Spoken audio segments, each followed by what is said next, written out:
नमस्कार दोस्तों, मेरा नाम है जितेंद्र सिंह और मैं आपका स्वागत करता हूं मेरे साइबर एविल यूट्यूब चैनल में। यहां मैं आपके लिए लाता हूं कुछ दिल दहला देने वाली रहस्यमय भूतिया कहानियां।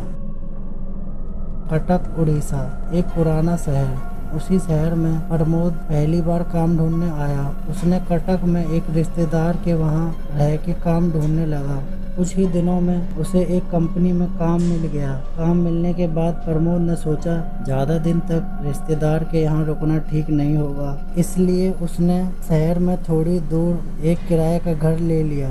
उसी घर के पास और भी एक घर था जहाँ एक ड्राइवर रहता था। महीनों में कुछ ही दिन वो अपने घर में रहता था और उसका बाकी दिन गाड़ी में गुजर जाता था। अब प्रमोद शहर से 5 किलोमीटर दूर रहता था, ठीक एक रेलवे ट्रैक के पास। क्योंकि एक अच्छा घर लेने के लिए उसके पास इतने पैसे नहीं थे, इसलिए उसको उधर ही रहना पड़ा। प्रमोद जहाँ रहता था वह रास्ता दिन में भी सुनसान लगता था, क्योंकि उसी रास्ते में पड़ता था शहर का कब्रिस्तान। लेकिन प्रमोद को कोई डर नहीं था, क्योंकि वो ड्राइवर ठीक उसी घर के पास ही रहता था। उस दिन उस घर में प्रमोद की पहली रात। ऑफिस से काम खत्म करके जब वो घर लौटा तब रात के 10 बज चुके थे। उस दिन वो पास के कमरे में रहने वाला ड्राइवर वो घर में था। अपने घर में लाइट बंद करके टीवी में एक भयानक भूत की मूवी देख रहा था। प्रमोद दरवाजे के पास खड़ा होकर उससे पूछा, यहाँ रात गुजारने में कोई खतरा नहीं है?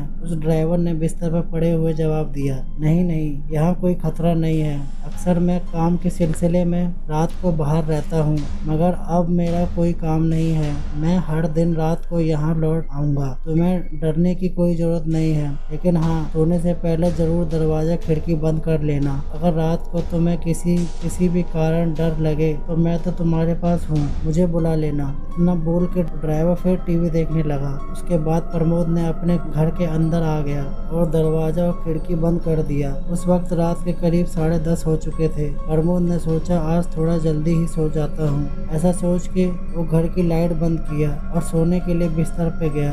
बहुत समय बिस्तर पर पड़ा रहा, लेकिन उसे नींद नहीं आई। नया घर, नई जगह, शायद इसलिए प्रमोद को नींद नहीं आ रही थी।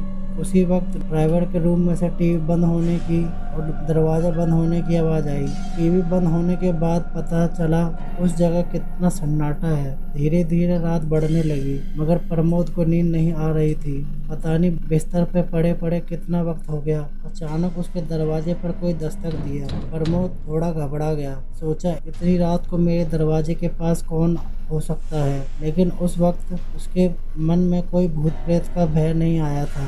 बाहर की लाइट ऑन है, घर का मेन गेट बंद है, पास में वो ड्राइवर भी रहता है, फिर डर किस बात का? प्रमोद ने सोचा कि यह जो ड्राइवर ही होगा, इसलिए वह बिस्तर से उठकर घर का लाइट ऑन किया और धीरे धीरे दरवाज़ा खोला। दरवाज़ा खोल के देखता है बाहर का लाइट बंद है और वहाँ कोई नहीं है। ड्राइवर का घर भी बंद है। इतना देखकर प्रमोद डर के कांपने लगा। प्रमोद ने तुरंत ही बाहर की लाइट ऑन की और अपना दरवाज़ा बंद किया। अब प्रमोद के मन में ना जाने कितने बुरे ख्याल आ रहे थे। कुछ ही देर बाद ड्राइवर के घर से टीवी का साउंड सुनाई दिया। प्रमोद ने घड़ी को देखा। उस वक्त रात के 3 बज चुके थे। प्रमोद ने सोचा शायद वो ड्राइवर को सुबह कुछ काम होगा, इसलिए वो जल्दी से उठकर तैयार हो रहा होगा। जो भी हो, अब प्रमोद का डर उसके मन से निकल गया था। अब वो बेफिक्र होकर सो गया।